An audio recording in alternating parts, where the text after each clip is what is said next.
और पढ़कर लंबे समय तक किस तरह से याद रखा जाता है। इस तरह की अनेक विधियों में से एक विधि का वर्णन हम अपनी इस वीडियो में कर रहे हैं। हमारी मेमोरी तो ठीक है, लेकिन हम उसको सही तरह से प्रयोग करना नहीं जानते हैं, क्योंकि मेमोरी को प्रयोग करना हमें आज तक सिखाया ही नहीं गया है।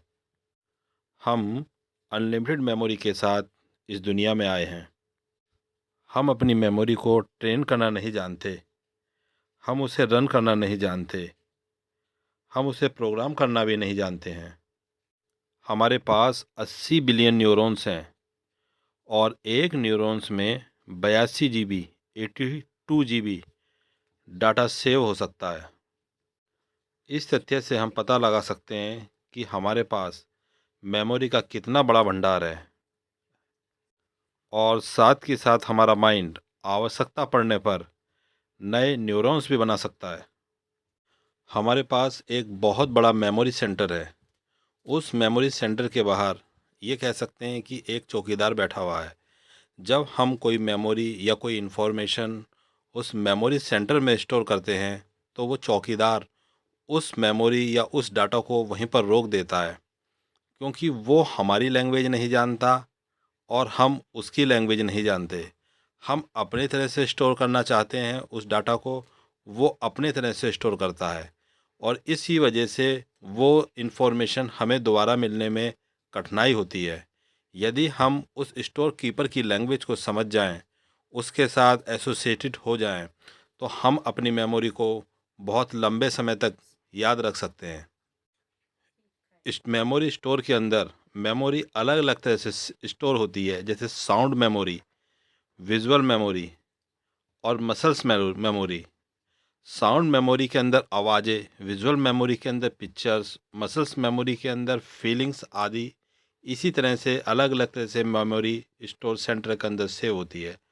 अभी तक जो हम काम करते आए हैं माइंड के अंदर मैं इंफॉर्मेशन को रखने के लिए, वो सबसे वीक टूल, सबसे वीक मेमोरी का इस्तेमाल कर रहे थे, जिसका नाम है साउंड मेमोरी।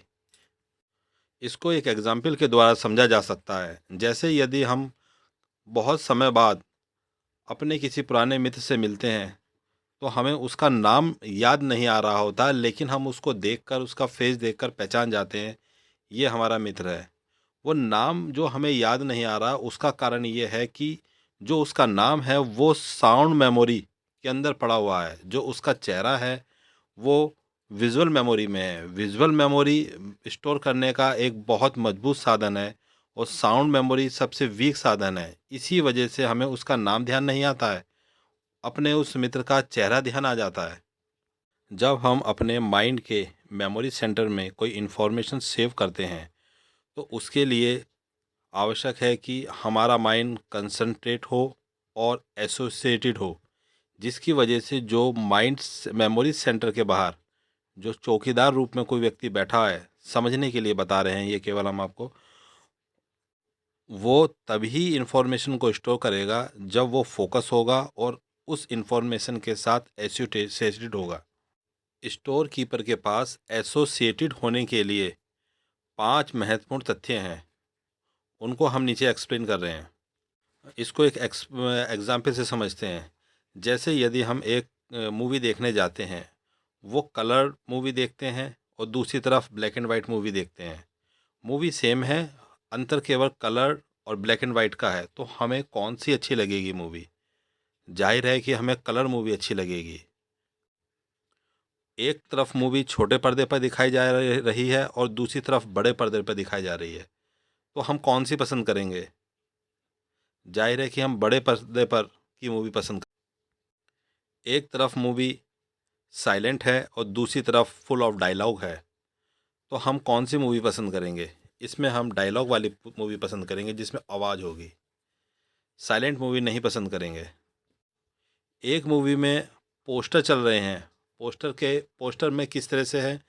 पोस्टर में एक्टर्स और डायरेक्टर की फ़ोटो हैं और नीचे डायलॉग लिखे हुए हैं। दूसरी तरफ मूवी वैसे चल रही है जैसे हम देखते हैं, तो हम कौन सी पसंद करेंगे? जो चलती है, जो मूविंग फॉर्म में है, जो मूव फॉर्म में है, उसको पसंद करेंगे। पोस्टर वाली मूवी को हम पसंद नहीं करेंगे। यानी कलर, साउंड और एक्शन चलती हुई पिक्चरें के साथ हम बहुत तेज़ी से एसोसिएटेड हो जाते हैं, और साथ के साथ आई मतलब अपने आप से भी एसोसिएटेड होते हैं, और कोई यूनिक घटना उसके साथ भी एसोसिएटेड होते हैं। ये इस तरह से 5 तथ्य हो जाते हैं। यदि इन चीज़ों को जोड़कर, जो 5 तथ्य हमने आपको बताए हैं, इसको जोड़कर अगर हम कोई इन्फॉर्मेशन स्टोर कीपर को देते हैं, जो हमारे मेमोरी सेंटर के बाहर बैठा हुआ है, तो वो उसको बहुत तेज़ी से लेता है, क्योंकि वो उस इन्फॉर्मेशन के साथ एसोसिएटेड हो जाता है। यूनिक घटना को इस एग्जाम्पल के माध्यम से समझते हैं। यदि हम सड़क पर जा रहे हैं, वहाँ पर बहुत लोगों की भीड़ है, हमें उन लो वो लो आने जाने वाले लोग नहीं याद रहेंगे, क्योंकि उनकी संख्या बहुत ज़्यादा है। लेकिन अगर हमें वहाँ पर कोई ऐसा व्यक्ति मिलता है जिसका चेहरा लाल है, तो हमें वो बहुत अच्छी तरह से याद रहेगा, मेमोराइज़ हो जाएगा, क्योंकि हमारा माइंड का चौकीदार उसके साथ एसोसिएटेड हो गया है, और उसको इन्फॉर्मेशन को मेमोरी सेंटर के अंदर अच्छी तरह से स्टोर कर सकता है। दूसरा एग्जाम्पल समझाते हैं आपको। यूनिक यूनिक घटना के लिए भी माइंड बहुत तेज़ी से एसोसिएटेड होता है, और मेमोरी सेंटर के दरवाजे खुल जाते हैं, और मेमोरी को हमारे माइंड में स्टोर कर दिया जाता है। जैसे एग्जाम्पल बताते हैं, आपका कोई पुराना मित्र जिसके साथ आप बचपन से जी रहे हैं, रह रहे हैं, सुख दुख की सभी घटनाएं उसके साथ जी हैं, वो आपसे बहुत प्रेम से मिलता है, लेकिन किसी दिन क्या होता है, किसी पब्लिक प्लेस में वो आपका अपमान कर देता है। ये अपने आप में आपके लिए एक यूनिक घटना है। ये आपको बहुत लंबे समय तक याद रहेगी, भुलाने पर भी नहीं भूल पाओगे, क्योंकि ये इन्फॉर्मेशन आपके मसल्स मेमोरी में गई है। ये सबसे स्ट्रॉन्ग रूप से सेव है आपके मेमोरी के अंदर।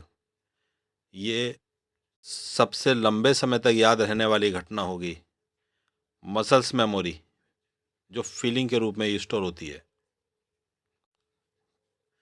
इन 5 तथ्य जैसे कलर, साउंड, मूवी, आई और यूनिक के माध्यम से हम आपको एक एग्जाम्पल के माध्यम से इन सभी इंफॉर्मेशन को यूज़ करने का तरीका बताते हैं। जैसे आज के हमारे काम है, बच्चों के स्कूल जाकर बच्चों की फ़ीस जमा करनी है।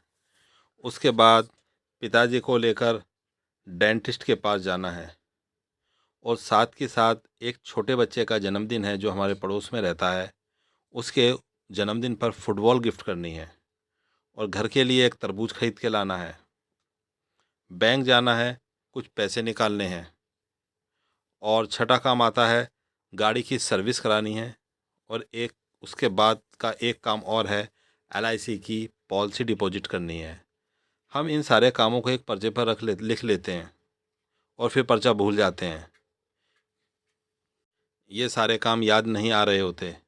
तो इन कामों को याद करने का, मेमोरी में स्टोर करने का एक बहुत आसान तरीका है, जो हम अब आपको सिखाने जा रहे हैं।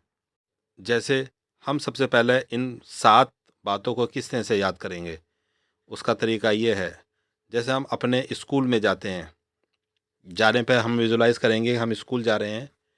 स्कूल के गेट पर ही एक बच्चा है जिसका दांत टूटा हुआ है, और वो बच्चा कहता है कि मेरा दांत ठीक करा दो। हम उस बच्चे को लेकर दांतों के डेंटिस्ट के पास जाते हैं। जब डेंटिस्ट को, दांतों के डॉक्टर को हम दिखाते हैं, तो वो हमें एक खाने में दवा की जगह एक तरबूज देता है, और तरबूज जब हम अपने हाथ में लेते हैं, तो वो एक, हम उससे कहते हैं कि ये तो एक फुटबॉल के रूप में है, वो बिल्कुल गोल होता है। हम जब उस फुटबॉल से खेलने लगते हैं, और वो खेलते खेलते वो फुटबॉल हमारे पास के एक बैंक में चली जाती है जहाँ पर हमें जाना था, और बैंक में पहुँचकर हम कुछ पैसे निकालते हैं, और पैसे निकालकर हम गाड़ी की सर्विस के लिए पहुँच जाते हैं।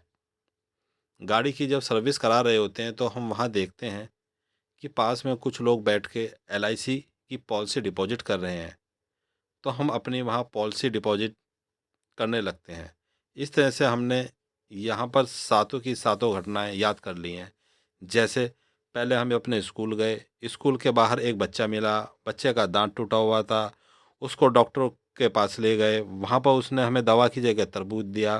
तरबूज गोल था फुटबॉल की तरह। अब हम वो तरबूज फुटबॉल बन गया। फुटबॉल से हमने खेले, किक लगाई, वो बैंक में पहुंच गई। बैंक से हमने पैसे निकाले। पैसे निकालने के बाद जब हम बाहर निकले, अपनी गाड़ी में बैठ के गाड़ी की सर्विस कराने चले गए। वहाँ पर हमने LIC लोगों की पॉलिसी कराते हुए देखी, तो हमने अपनी भी LIC की पॉलिसी करा ली। इस तरह से देखिए, हमने सातों की सातों बातों को इन 5 एलिमेंटों का यूज़ करते हुए याद कर लिए। अब हम इसको उल्टा भी याद कर सकते हैं। जैसे सबसे लास्ट में LIC की पॉलिसी कराई, उसके बाद हम कार की सर्विस कराई, उससे पहले हम बैंक में थे, उससे पहले वो फुटबॉल हमारे हाथ में थी, फुटबॉल से पहले तरबूज हाथ में था।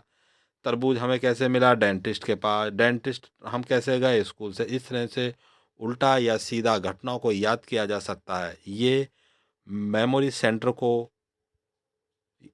इंफॉर्मेशन देने का तरीके हैं। इसको मेमोरी रूल्स भी कहते हैं। ये छोटी छोटी विधियां हैं जिसके माध्यम से हम अपने मेमोरी सेंटर के दरवाजे खोलकर उसके अंदर मेमोरी को स्टोर कर सकते हैं एक लंबे समय तक। याद रखिए, हम अभी तक सबसे कमज़ोर टूल्स मेमोरी का जो है साउंड, उसका इस्तेमाल कर रहे हैं। हमें साउंड के अलावा विजुअल टूल्स का भी इस्तेमाल करना होगा, मूवी टूल्स का भी इस्तेमाल करना होगा और मसल्स टूल्स का भी इस्तेमाल करना होगा। जब हम इन टूलों को यूज़ करते हैं तब हम अच्छी मेमोरी के मालिक बन सकते हैं। ये जो मेमोरी की विधि बताई है, इसको अपने लाइफ में प्रयोग कीजिए और इसका लाभ उठाएं।